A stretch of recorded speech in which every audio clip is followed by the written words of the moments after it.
Hey guys, it's John. It is 10:07 p.m. Eastern Standard Time, and I'm the rehab and documentation guru. You can tell it's been a long day. Have you ever had one of those days, if you work in home health, where the day literally never seems like it ends? I literally had 3 patients today. That was it. But there were several issues that made the day just stretch on and on. One was the fact that the first patient was way outside my typical area. It took me about an hour to get there. And then he was 45 minutes from my next patient, who was 45 minutes from my next patient. So I had a lot of distance driving, mostly country driving, so a lot of mileage, which is good for the paycheck, but not exactly the most efficient day. Plus having to stop at the office because of a technical computer glitch with the EMR. You know how that is? Anyway, I don't want to go on and on about that, but those days where you have never-ending case management issues, millions and myriads of emails, and it was never ending. And anyway, what I'm doing a video for, which hopefully she's been patient enough to wait for me to get to this, is Amy.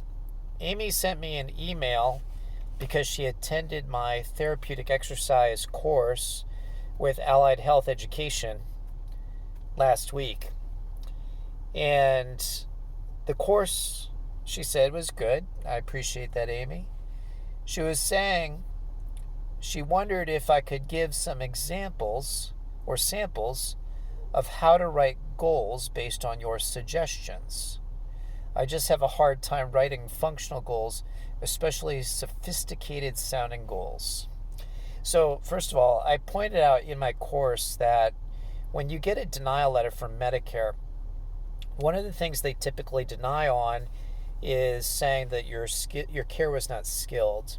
And they'll usually use a phrase like this, that the provision of therapy services was not sufficiently sophisticated to support medical necessity. So what they're basically saying is that you weren't really showing that your license was needed to address the issue. And they'll usually argue that a non-licensed person could have handled it. So, first of all, how do you write goals that are sophisticated? Well, the first thing we got to keep in mind is all goals need to be SMART: specific, measurable, attainable, relevant, time constrained. Those 5 things. But what we're going to focus on right now is specific and measurable. So the goal was the course was therapeutic exercise. So what does therapeutic exercise address? Strength, balance. I'm thinking of another one. Strength, range of motion, flexibility, and endurance. Those are the 4 things that THEREX addresses. So if you're writing a goal related to therapeutic exercise to justify why you need to work on therapeutic exercise, strength, range of motion, flexibility, and or endurance should be in at least one of your goals. The other thing is those 4 things I just mentioned are not functions in and of themselves. As a PT, functions must be generally mobility based. As an OT, must be activities of daily living, instrumental activities of daily living, one of those. And so you can't just have a strength, range of motion, flexibility, or endurance goal by itself. So you have to tie it into the functional activity that gets you reimbursed. So how do you do that? Well, it's pretty straightforward. Specific and measurable functional activity with underlying impairment in the same goal. And underlying impairments are those 4 things that THEREX addresses. So I'll try to give you some examples. Strength. Patient, I do a functional test for strength of the lower extremities. Patient is 74, female, can't arise from a chair without using her hands. In fact, she needs a cushion underneath her bottom to give her a little extra height, which means a non-standardized height. Let's say that makes it 20 inches high. And a standard height for a chair is going to be between 17 and 19 inches. And she can only do this once with the use of arms, and if that cushion's removed, she can't do it. So that's a functional strength deficit. And I know if she's 74, and I'm pulling this off the top of my head, so I might be a little wrong on this, she should be able to do arms crossed, no use of arms, in 30 seconds, 10 repetitions, up and down, 30-second chair rise test. So she's weak, and it's affecting her transfers functionally. So I can simply just make it a 30-second chair rise test. Patient will perform greater than or equal to 2 repetitions, sit to stand in 30 seconds, which, by the way, is a standard deviation of improvement, to reduce fall risk and improve transferability in blank number of days, weeks, visits, whatever you put it as a frequency. That would make it specific and measurable to the area of strength, specific and measurable to the transfers. Let's talk about range of motion.